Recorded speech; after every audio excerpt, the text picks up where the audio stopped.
yaitu iman dan kesehatan mental. Apa itu mental? Mental itu adalah kesehatan jiwa.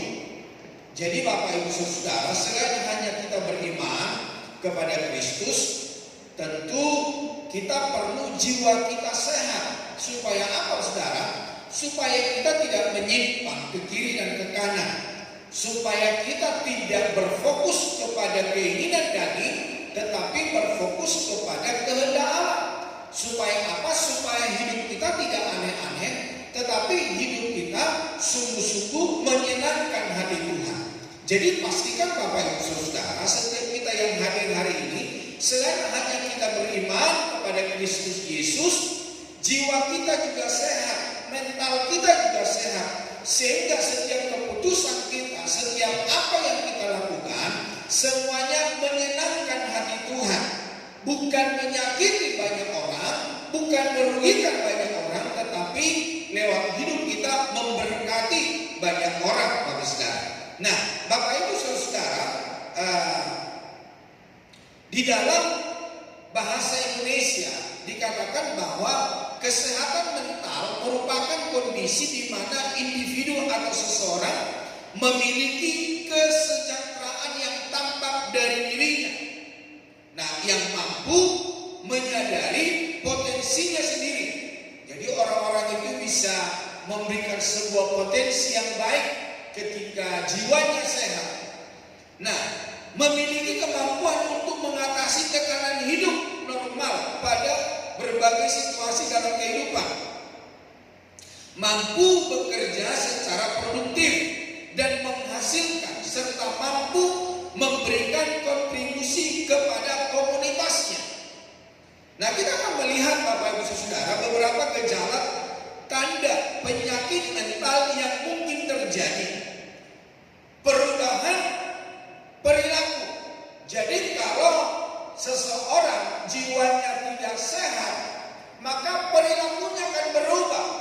Atau kalau jiwanya sehat, maka perilakunya juga akan berubah ke hal-hal yang baik. Ini merupakan tanda munculnya penyakit mental yang tergolong mudah disadari melalui aktivitas sehari-hari, baik di rumah maupun di kantor. Ketika menjadi lebih sering bertengkar, cenderung kasar, hingga berkata kasar yang menyakitkan orang lain, padahal sebelumnya tidak. Ini perlu dicurigai.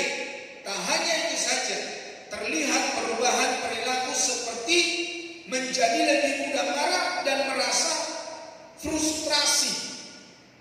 Jadi Bapak Ibu Saudara, kalau jiwa kita, perilaku kita berubah dari tadinya yang baik sekarang buruk, itu perlu diwaspadai, perlu diperbaiki.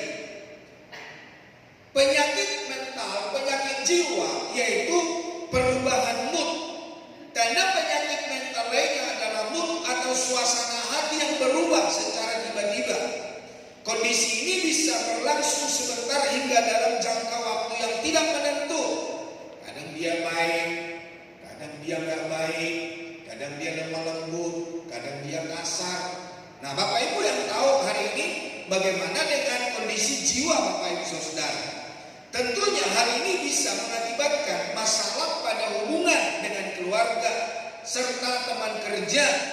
Ini merupakan gejala umum dari depresi hingga kelainan bipolar. Perubahan karena sakit jiwa, Bapak Saudara, mentalnya sakit, kesulitan berkonsentrasi. Penderita gangguan mental cenderung sulit fokus atau memperhatikan dalam waktu yang lama. Selain itu, mereka juga memiliki kesulitan untuk duduk diam dan membaca. Tanda penyakit mental yang satu ini dapat menyebabkan menurunnya performa kinerja, juga perkembangan otak. Yang berikutnya keempat, penurunan berat badan. Kalau seseorang mentalnya sudah mulai sakit atau jiwanya mulai sakit, berat badannya itu menurun. Tahukah Anda bahwa gangguan mental juga dapat mempengaruhi kondisi fisik? Tak hanya karena penyakit fisik, berat badan yang menurun drastis juga bisa menjadi tanda penyakit mental. Gangguan makan, stres hingga depresi dapat menjadi penyebab kehilangan nafsu makan, mual, dan muntah yang berkelanjutan. Yang kelima, menyakiti diri sendiri. Saat sering mengalami kekhawatiran serta rasa takut berlebihan, perasaan ini dapat berujung pada keinginan untuk menyakiti diri sendiri. Biasanya ini menjadi akumulasi dari perasaan stres serta menyalahkan diri sendiri. Karena gangguan mental juga mengakibatkan sulit untuk mengelola emosi. Ini juga menjadi tanda gangguan mental yang perlu dicermati, karena tidak menutupi kemungkinan berujung pada percobaan bunuh diri. Dan yang berikutnya yaitu muncul berbagai masalah kesehatan. Penyakit atau gangguan mental juga dapat ditandai dengan masalah pada kesehatan, misal mengalami sakit kepala dan sakit perut yang berkelanjutan. Yang terakhir, yang ketujuh, perasaan intens. Kadang dihadapi perasaan takut yang berlebihan tanpa alasan. Tanda gangguan mental ini seperti menangis, berteriak, atau mual disertai perasaan sangat intens. Jadi terus-menerus ya, berkelanjutan. Perasaan ini pun dapat menyebabkan efek seperti kesulitan bernapas, jantung berdebar atau bernapas dengan cepat yang dapat mengganggu aktivitas sehari-hari. Jadi nanti Bapak Ibu bisa lihat di Google apa yang telah saya bacakan. Itu adalah penyakit jiwa seseorang. Jadi hari ini Bapak Ibu Saudara, selain hanya kita beriman kepada Kristus, biarlah kiranya mental kita, jiwa kita sehat. Sehingga Bapak Ibu Saudara bukan hanya beriman, tetapi sikap kita, perilaku kita sehari-hari menjadi berkat. Perilaku kita sehari-hari sesuai dengan kebenaran firman Tuhan. Mari kita membuka di dalam Alkitab Filipi pasal yang keempat. Filipi pasal yang keempat, ayat yang ke-6 mulai sampai ayat yang ke-9. Filipi pasal yang keempat,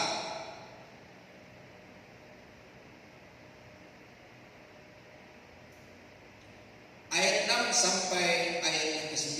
Sudah ketemu Bapak Ibu Saudara?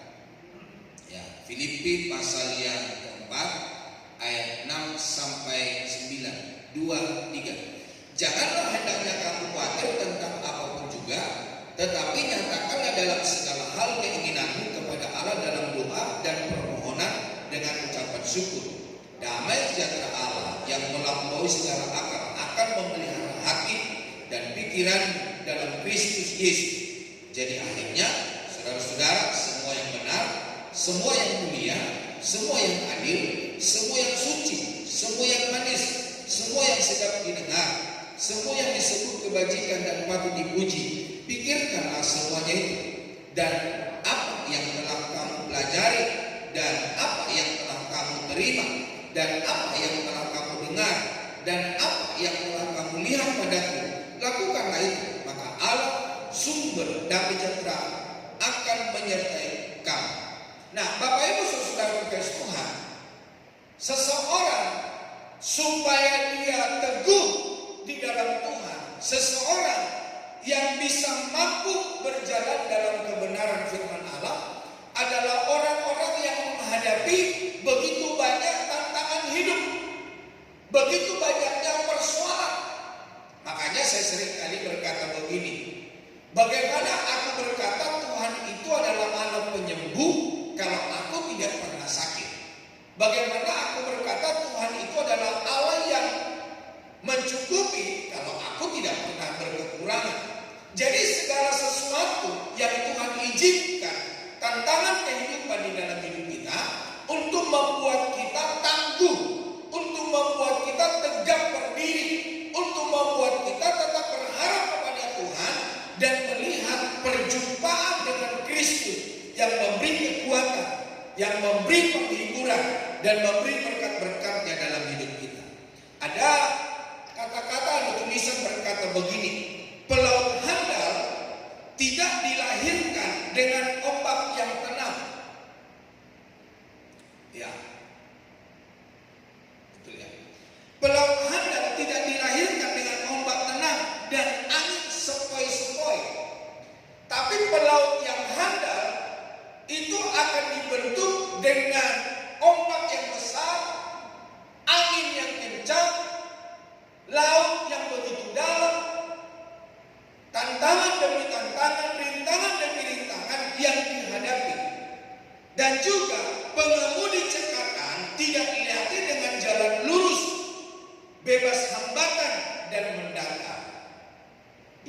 saya bisa bawa mobil, ya hanya di kota Jakarta aja. Ya pelan-pelan, lari 40, 50, udah kencang itu 60. Kadang-kadang cuma 30 karena macet. Tapi setelah Tuhan izinkan saya bisa ke Jawa Timur, saya bawa mobil sendiri. Cara nyetirnya makin cekatan. Bukan hanya itu, bawa mobil sendiri sampai ke Bengkulu, kita pemicilan, itu semakin mahir, Pak Saudara. Berkali-kali ke Jawa Timur, berkali-kali ke Bengkulu, ke Lampung, nyetir sendiri. Yang akhirnya ketika dalam tikungan pun, kita bisa dengan kencang karena apa? Mahir. Nah kalau nggak mahir menyetir, kalau dalam tikungan tajam, maka akan pelan-pelan. Tetapi ketika sudah punya pengalaman, dalam keadaan kencang pun akan berani belok kanan atau belok kiri. Kenapa? Dia tahu celahnya bagaimana berjalan atau menikung di tikungan yang tajam.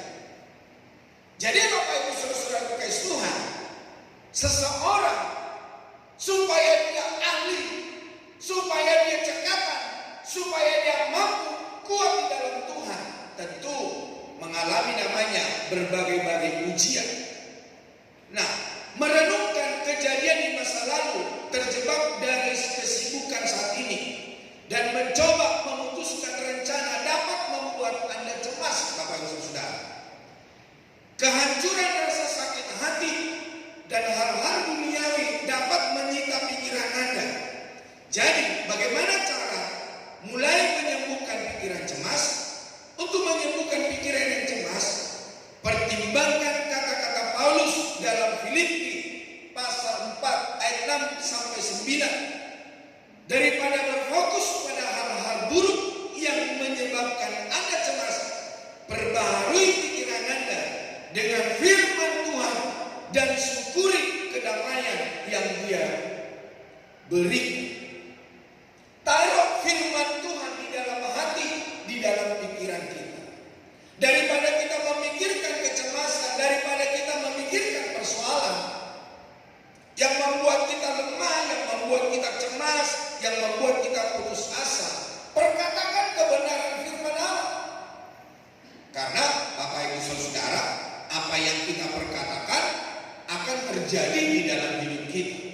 Orang-orang dunia saja percaya, Bapak Saudara, ketika kita memperkatakan hal-hal yang positif di dalam hidup kita, maka itu akan terjadi di dalam hidup kita. Saya banyak temui, Bapak Saudara, saya banyak temui apakah itu wanita, apakah itu pria, ketika berkata-kata negatif, ketika berkata-kata yang tidak sesuai, maka itu akan terjadi di dalam hidupnya. Misalnya begini, ada orang-orang, apakah itu pria atau wanita, aku nggak mau sama dia. Kenapa nggak mau? Kulitnya hitam, hidungnya pesek. Tahu-tahu beberapa tahun kemudian dia jadian sama orang itu. Atau ada orang berkata nggak mau saya sama suku itu. Tahu-tahu dia dapat suku yang seperti itu. Jadi Bapak Ibu Saudara, jangan sampai dalam pikiran kita adalah pikiran yang negatif, sehingga itu akan terjadi di dalam hidup kita. Kehidupan yang keras menuntut hadirnya pribadi-pribadi yang tangguh. Ketika kita menghadapi kehidupan yang keras, maka kita akan menjadi pribadi yang tangguh, pribadi yang kuat. Jika tidak, pasti akan dilibas oleh berbagai tantangan yang semakin besar.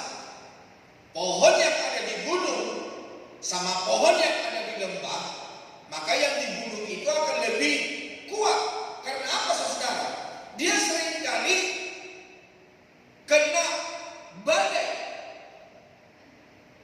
angin yang kencang, saudara. Nah, kalau yang di lembah, ya dia lurus-lurus saja, tidak ada tantangan, tidak ada seperti manusia, tidak olahraga tubuhnya, tidak olahraga badannya. Sama halnya dengan hidup kita yang tidak pernah olahraga, badannya lemas-lemas saja. Tetapi coba yang olahraga, coba yang beraktivitas tinggi, maka dia akan cekatan, maka dia akan kuat menghadapi segala apapun. Karena itu kita perlu menjadi orang percaya yang sehat secara mentalitas, secara jiwa.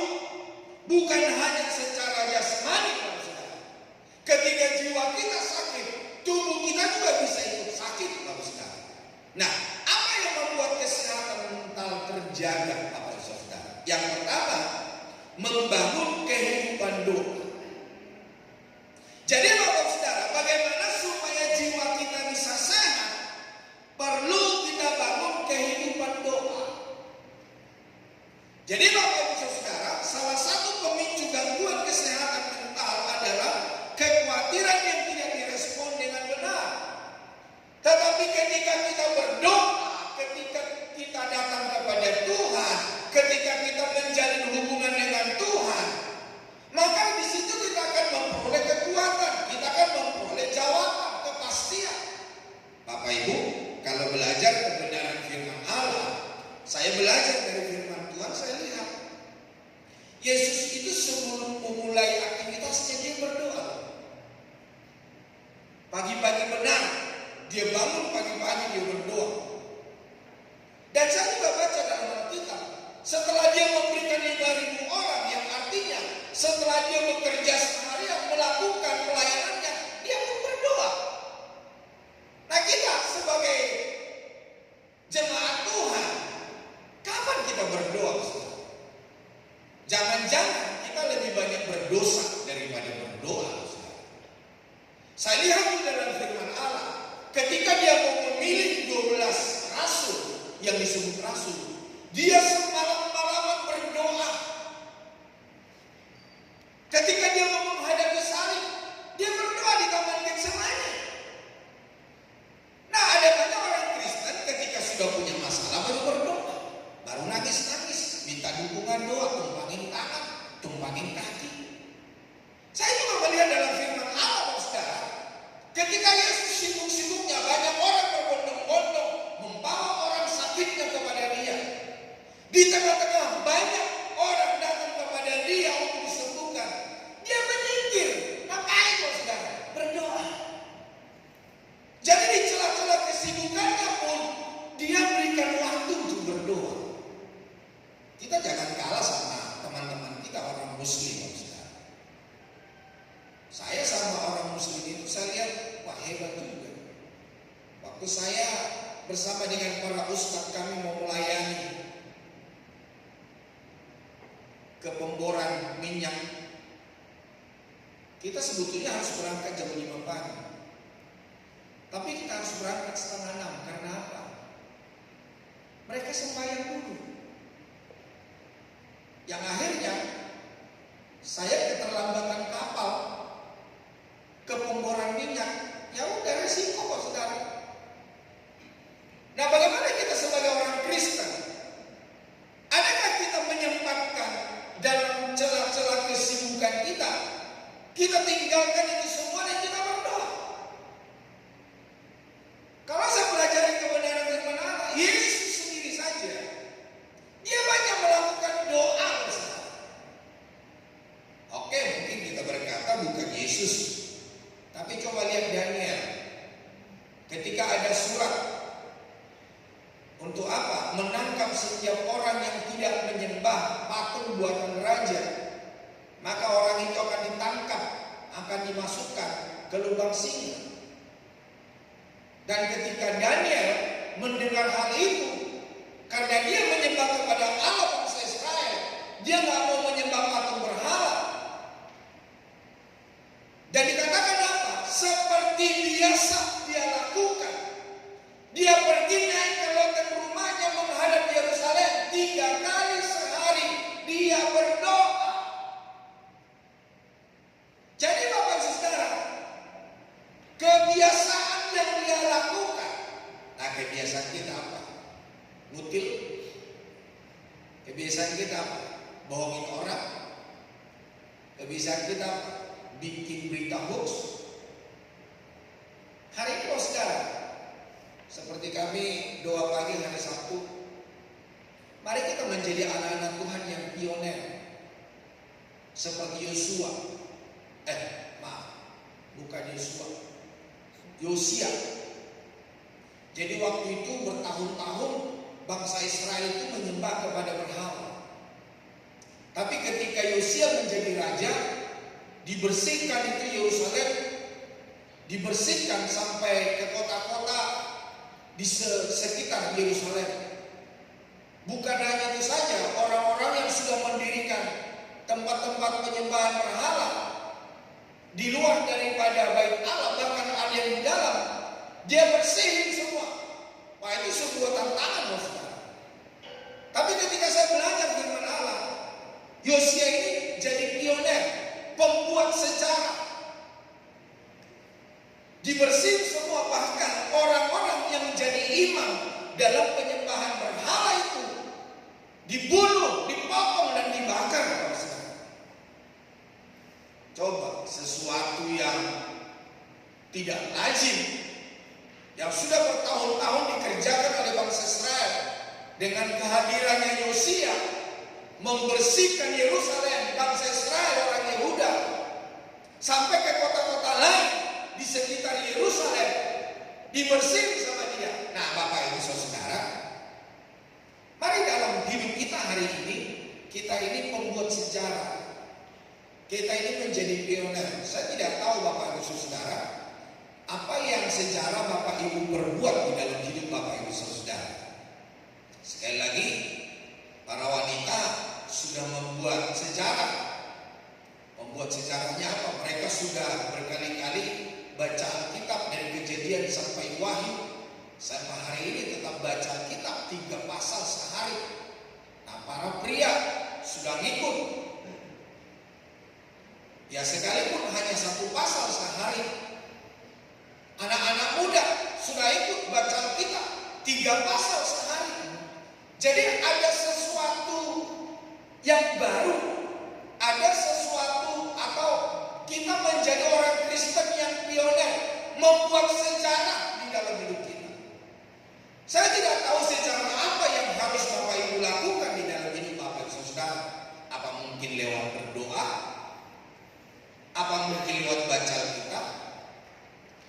Anda tahu pioner-pioner apa, sejarah-sejarah apa yang Bapak Ibu lakukan di dalam hidup saudara, membangun hidup saudara sehingga berkenan kepada Tuhan.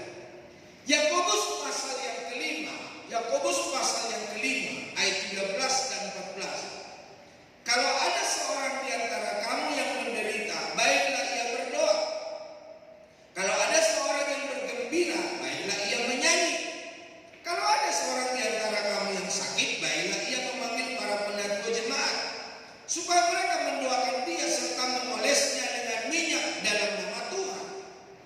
Jadi Bapak Ibu Saudara, doa sangat berkhasiat, saudara. Lewat doa kita bisa berjumpa dengan Tuhan. Lewat doa kita dapat mengalami Tuhan. Ketika doa semalaman yang kita lakukan di gereja ini, ada orang-orang yang berjumpa dengan Tuhan. Ada seseorang yang mengalami Tuhan. Nah, untuk kita dapat bertumbuh, untuk kita dapat berkata bahwa Yesus itu adalah Tuhan, bahwa Dia Allah yang berkuasa, untuk kita bersandar dan berharap, bernaung, menggantungkan harap kita kepada Tuhan. Kita gak cukup sebagai orang percaya. Tapi apa yang harus kita lakukan? Kita harus ada doa dan ada perjumpaan dengan Tuhan. Ketika kita ada perjumpaan dengan Tuhan dan kita ada berkata, Allah yang aku sembah adalah Allah yang hidup, Allah yang mengubah hidupku, Allah yang memberikan sukacita, Allah yang memberikan pengharapan di dalam hidupku. Nah, Bapak Ibu Saudara kasih Tuhan, kekhawatiran yang dibiarkan akan membawa serta teman-teman yang lain seperti ketakutan, tekanan hidup, bahkan depresi berkepanjangan. Jadi kalau Bapak Ibu tidak bangun hidupmu lewat doa supaya jiwamu sehat, maka teman-temannya akan ngikut. Selain hanya Bapak Ibu khawatir, Bapak Ibu ketakutan, Bapak Ibu tertekan dalam hidup, bahkan depresi. Seperti beberapa kali saya katakan kepada Bapak Ibu Saudara, ada seorang ibu di kota Jakarta itu yang saya kenal. Ketika dia ada di dalam mobilnya dan dia melewati kerumunan, dia sudah ketakutan. Karena apa? Dia pikir, Pak, kalau dia lewat dia pasti ganggu. Langsung dia bilang sama saudaranya, ayo kita putar balik, kita pulang. Padahal sekarang dia belum tahu apa yang kejadian di depan. Apakah ada kecelakaan? Atau adakah kucing ketabrak? Kucing aja ketabrak, orang bisa rame. Hai, ambil kucing, kubur itu dengan baju putih. Iya kan? Karena katanya itu adalah piaraan ya seseorang yang penting ya, dalam salah satu agama. Nah, Bapak Ibu saudara kasih Tuhan, jadi ketika seseorang khawatir apapun yang dilihat, dia menjadi takut, dia akan menjadi depresi. Sedikit masalah dan persoalan membuat dia tertekan. Itulah sebabnya banyak-banyaklah berdoa, banyak-banyaklah melakukan hubungan pribadi yang intim dengan Tuhan. Nah, menyatakan kepada Tuhan, solusinya yaitu menyatakan kepada Tuhan segala hal keinginan atau kerinduan kita di dalam doa dan ucapan syukur. Kekhawatiran tidak bisa diusir atau ditangkis, tetapi diserahkan kepada Tuhan di dalam doa. Ada yang hafal 1 Petrus 5 ayat yang ke-7? Ada yang hafal? Serahkanlah segala kekhawatiranmu kepada Tuhan, maka Dia akan memeliharakan. Memelihara apa? Semangat kita. Memelihara apa? Sukacita kita. Memelihara apa? Damai sejahtera kita. Memelihara apa? Masa depan kita, saudara. Nah, bagaimana kita dapat membangun hidup kita di dalam doa? Jadi Bapak Saudara, berhenti mencari alasan. Doa yang penting adalah saat kita benar-benar mulai bertindak untuk berdoa. Jika menunggu sampai 100% mencapai kebenaran baru berdoa, kapan kita memulainya? Seperti ada banyak orang kalau kita ajak ke gereja, ayo beribadah. Aduh, jangan dulu deh, saya masih banyak dosa. Saya mau selesaikan dulu dosa saya. Bapak Ibu Saudara, orang-orang yang berkata seperti saya berkata begini, kalau kamu mau ngurusi dosamu sendiri, kamu tidak akan mampu. Kamu harus menyerahkannya, kamu harus melibatkan Tuhan sehingga kamu bisa lepas. Kalau kamu mengandalkan kekuatan kemampuanmu, tidak akan bisa. Jadi jalan keluarnya adalah datang kepada Tuhan. Jangan alasan, wah saya nggak bisa melayani, saya masih banyak dosa. Siapa di antara kita yang tidak pernah melakukan dosa? Seperti seorang wanita yang berzina, ditangkap, diperhadapkan kepada Yesus.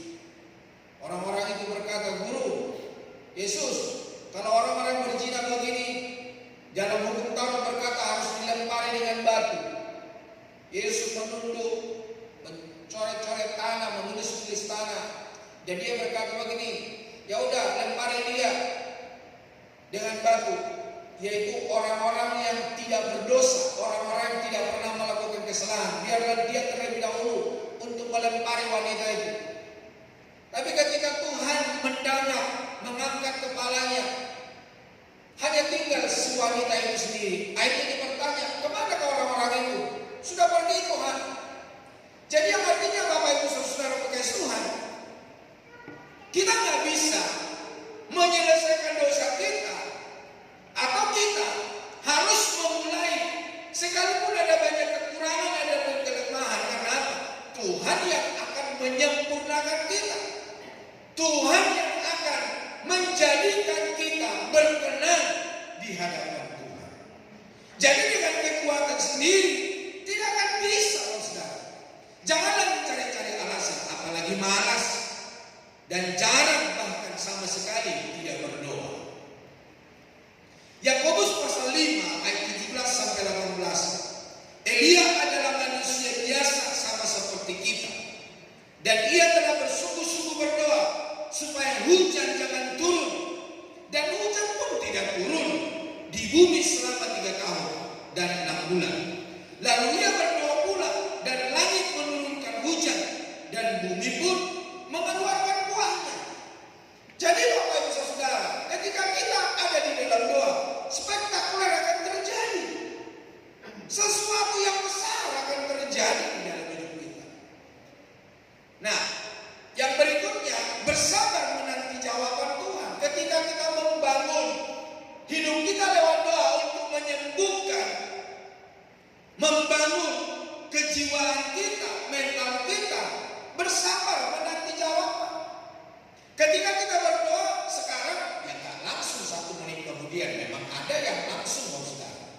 Tetapi ada yang Tuhan bilang tunggu dulu.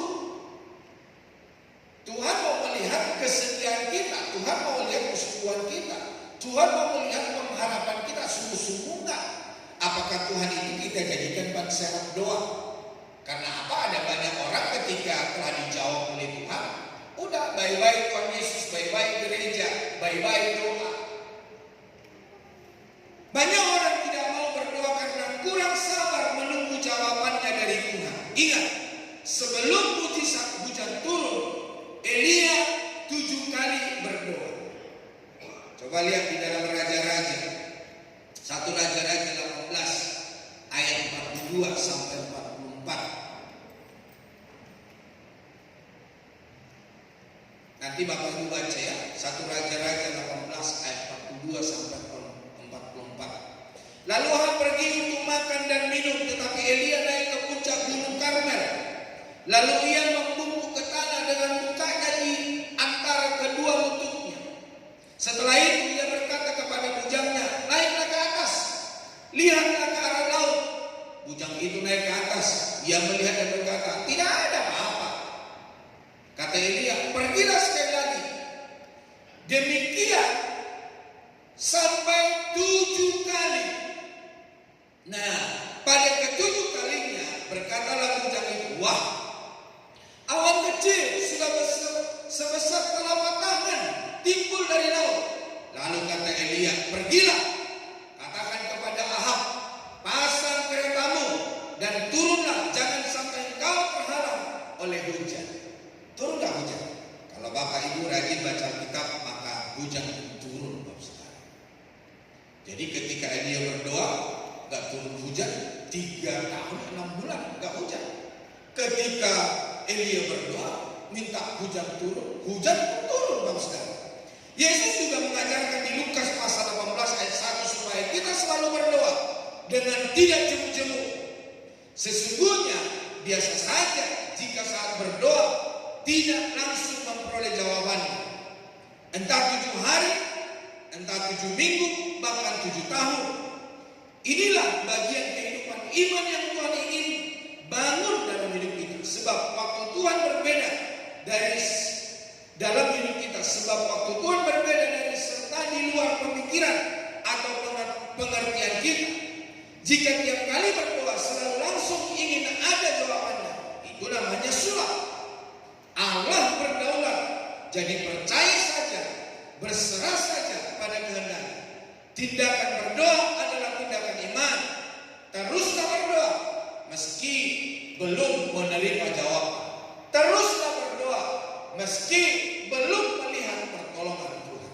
Pernah saya saksikan kepada Bapak Ibu Saudara ketika saya ada di Kota Palu. Waktu itu seorang ibu membuat persekutuan rumah tangga di dalam rumah tangganya. Waktu itu pas saya khotbah, Bapak Saudara. Tapi diberikan kesempatan buat keluarganya untuk bersaksi, dan si ibu ini bersaksi. Ternyata dia 20 tahun bergumul untuk suaminya supaya suaminya itu bertobat. Bertobat kenapa? Bertobat perselingkuhan. Perselingkuhan suaminya itu bukan hanya di luar sana, di hotel, dia punya rumah di sana, tidak, Saudara. Tapi selingkuhannya itu dibawa ke rumah. Coba Bapak Ibu Saudara, 20 tahun ibu ini bergumul, selingkuhannya dibawa ke rumah. Ketika si bapak ini pulang ke rumah, istrinya lagi berdoa, kepalanya ke lantai. Kesaksian ibu itu berkata suaminya di situ, suaminya ditendang pantatnya dari belakang. Penderitaan begitu luar biasa yang dialami oleh ibu. Tapi apakah ibu itu berkata cerai? Tidak. Dia berkata, Pak Pendeta, 20 tahun saya bergumul buat suami saya. Suami saya ada di sini hari ini. Dan kami menjalin rumah tangga dengan baik. Dan kami berdua pun melayani Tuhan. Bapak Ibu, sudah berdoa berapa tahun? Baru seminggu. Belum 20 tahun. Sudah berdoa berapa kali? 2 kali. Elia sampai 7 kali, Saudara. Jadi Bapak Ibu Saudara, segala sesuatu yang Tuhan izinkan terjadi di dalam hidup kita, membuat supaya kita tangguh. Dan kita dapat berkata, Allah yang aku sembah adalah Allah yang hidup.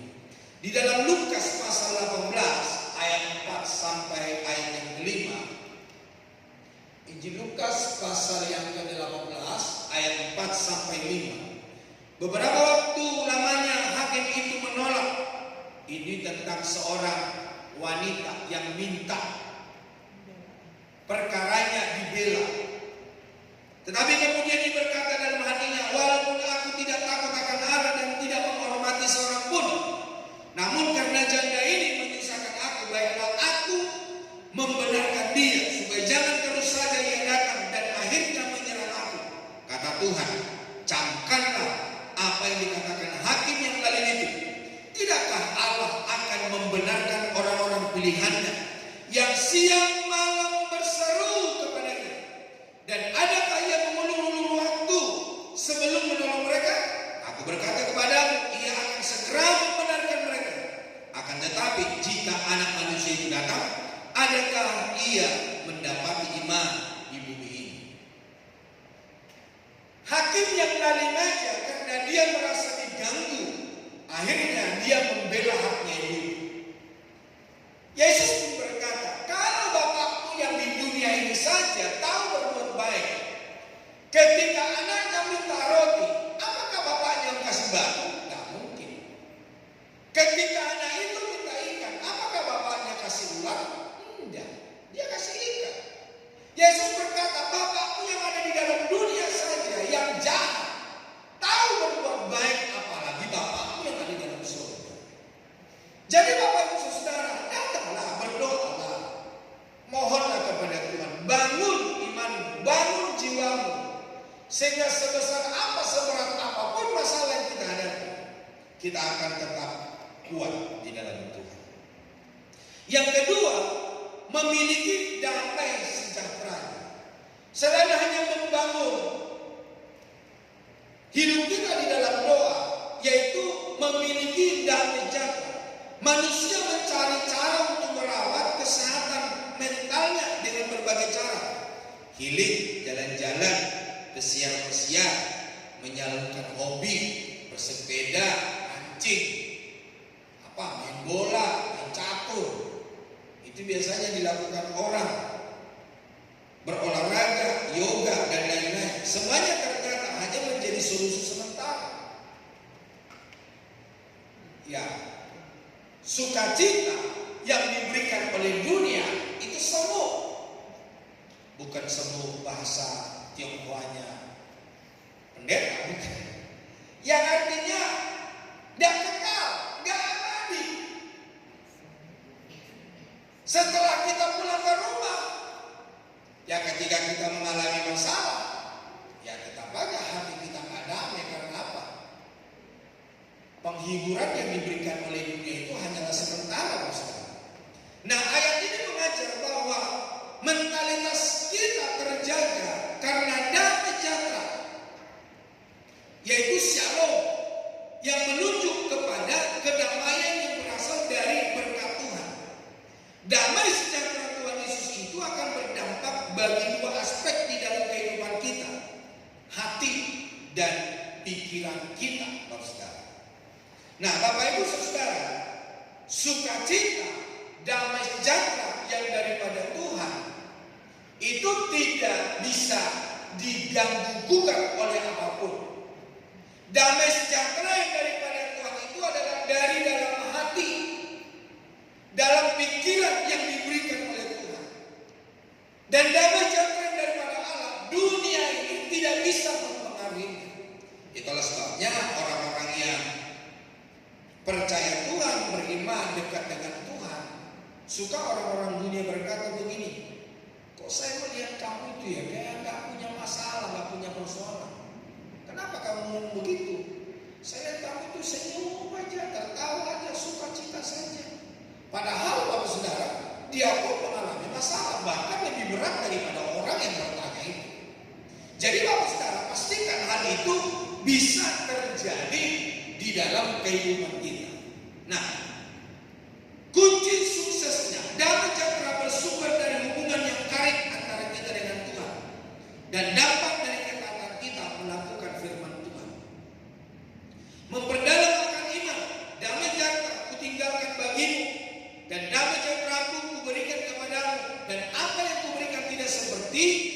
diberikan oleh dunia kepadamu. Janganlah gelisah dan gentar hati. Nah, menurut pandangan orang dunia, Bapak Saudara, menurut pandangan orang dunia, damai sejahtera adalah suatu keadaan atau suasana yang aman. Tidak ada perang, tidak ada konflik, tidak ada bencana, tidak ada perselisihan, tidak ada masalah. Orang dunia juga berpikir bahwa sumber damai sejahtera itu ada pada uang. Itulah sebabnya banyak orang hanya mencari uang dan uang dan uang, Saudara.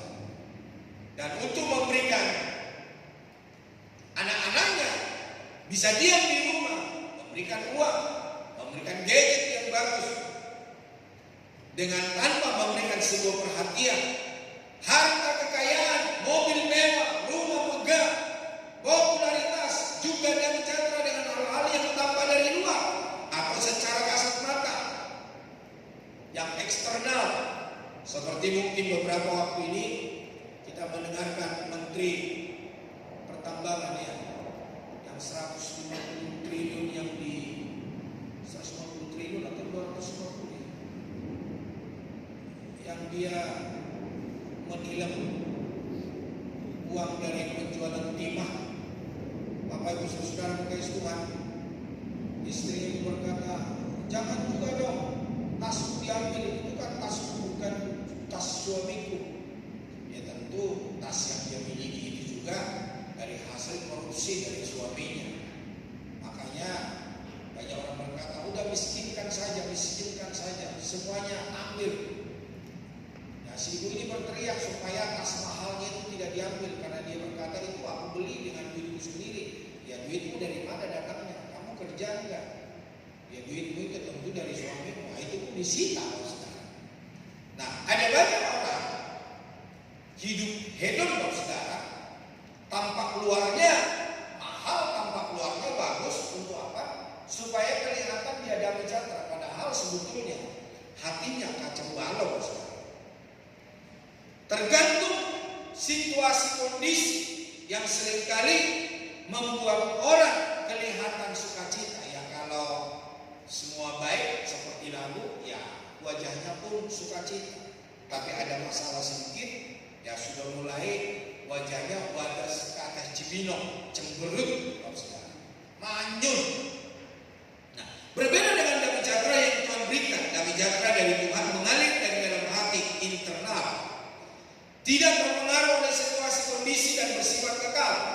Sekalipun diterpa masalah, sekalipun situasi sedang tidak baik, hati tetap dipenuhi oleh damai sejahtera. Musik dulu maju ke depan. Damai sejahtera bersumber dari hubungan yang karib antara kita dengan Tuhan dan dampak dari ketaatan kita melakukan firman Allah. Ada tertulis begini, Saudara, ada tertulis. Sekiranya engkau memperhatikan Yesaya 48 ayat 18. Yesaya 48 ayat 18. Sekiranya engkau memperhatikan perintah-perintahku, maka damai sejahteramu akan seperti sungai yang tidak pernah kering, dan kebahagiaanmu akan terus berlimpah seperti gelombang-gelombang laut yang tidak pernah berhenti. Dengan cara inilah Tuhan akan melimpahkan damai sejahtera kepada kita. Kebenaran firman Tuhan yang ada di dalam hidup kita, itulah yang membuat hati kita tetap damai, hati kita tetap bersukacita. Yang terakhir, pikirkanlah hal-hal yang mulia. Untuk dapat membangun jiwa kita, memikirkan hal-hal yang mulia. Seperti dalam ayat 8 dan ayat 9. Menjaga mentalitas yang sehat dapat dilakukan dengan menjaga apa yang kita pikirkan. Biasanya orang berpikir negatif atau sebaliknya overthinking mengakibatkan kesehatan mental, kesehatan jiwa terganggu. Ada orang-orang ya baru sedikit ada masalah terus mikir panjang gitu ya. Wah nanti bagaimana ini, seperti apa nanti. Padahal kalau saudara, persoalan dihadapi belum tentu seperti apa dipikirkannya. Tapi kalau firman Allah itu ada di dalam hidupnya, dia memikirkan hal-hal yang positif, hal-hal yang benar seperti firman Allah, itu tidak akan menimpa hidupnya. Tidak overthinking, saudara. Tidak memikirkan hal-hal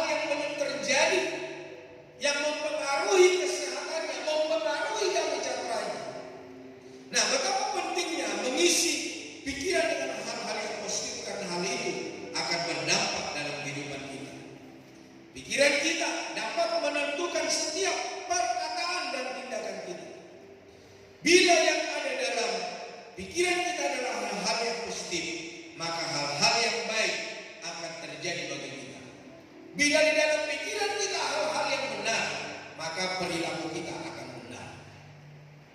Banyak orang, Bapak Saudara, di luar sana sebenarnya tidak menjaga kebersihan. Kenapa, Saudara? Karena pikiran mereka itu dicekoki hal-hal yang negatif. Ini bukan kotamu. Kamu nggak selamanya di sini. Kotamu di sana, di pulau sana. Akhirnya, Saudara, dia buang sampah sembarangan. Dia nggak ikuti peraturan-peraturan yang ada di kota. Ada orang-orang seperti itu, Saudara. Misalnya begini, ada orang-orang saya lihat kalau ketika masuk hotel, air keran yang di hotel itu dikasih jalan terus. Waktu saya tanya, kenapa nggak dimatiin? Kita kan sudah bayar juga. Firman Allah berkata, ketika kita nggak bisa mempertanggungjawabkan harta milik orang lain, bagaimana kita bisa mempertanggungjawabkan harta milik kita? Ada juga orang-orang tertentu ketika di hotel, Saudara, handuk mandi dibuat kelap sepatu. Saya pikir kamu ini, ya sekalipun kamu akan tinggalkan hotel ini, kamu tidak akan kembali ke sini. Karena ada orang-orang yang pakai itu juga.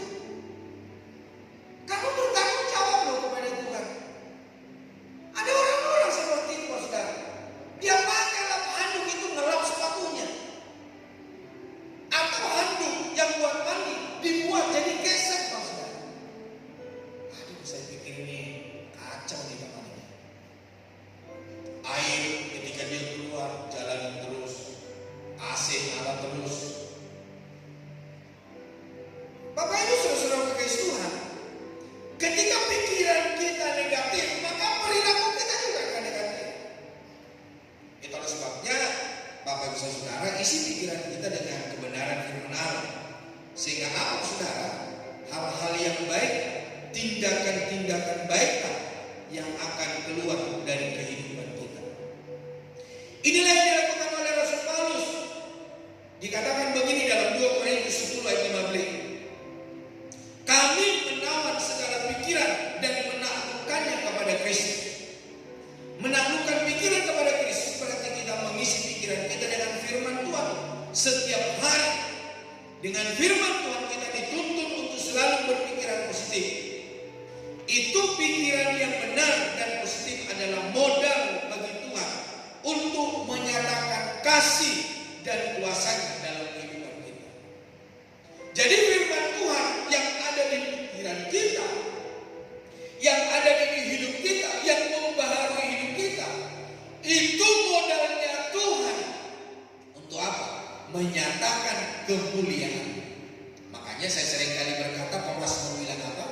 Siapakah yang boleh naik ke gunungnya Tuhan? Siapa dikatakan? Orang yang bersih tangannya dan murni hatinya. Jadi kalau tangan kita bersih dari kejahatan, hati kita bersih dari kejahatan, orang-orang itulah yang melihat kemuliaan Allah, yang melihat Tuhan. Di dalam Filipi pasal 2 ayat 5, oleh karena itu hendaklah kamu dalam hidupmu bersama menaruh pikiran dan perasaan yang terdapat juga dalam Kristus Yesus. Nah, jika pikiran diarahkan kepada apa yang benar, apa yang mulia, apa yang adil, apa yang suci, manis, sedap didengar, kebajikan, dan patut dipuji, kita akan menjaganya dari pikiran-pikiran negatif. Roma 12 ayat yang ketiga berkata, menegaskan tentang apa yang selayaknya kita pikirkan, tidak melebihi kapasitas kita, sehingga mentalitas kita terganggu. Itulah sebabnya Bapak Ibu Saudara kekasih Tuhan, pastikan setiap kita, jiwa kita sehat, mental kita sehat, rohani kita sehat. Jadi lewat apa? Mari kita bangun lewat doa, Saudara. Lewat apa lagi? Isi hidup kita dengan kebenaran firman Tuhan. Dan yang terakhir, pikirkan hal-hal yang mulia. Pikirkan hal-hal yang positif. Tuhan kiranya memberkati. Mari kita datang kepada Tuhan.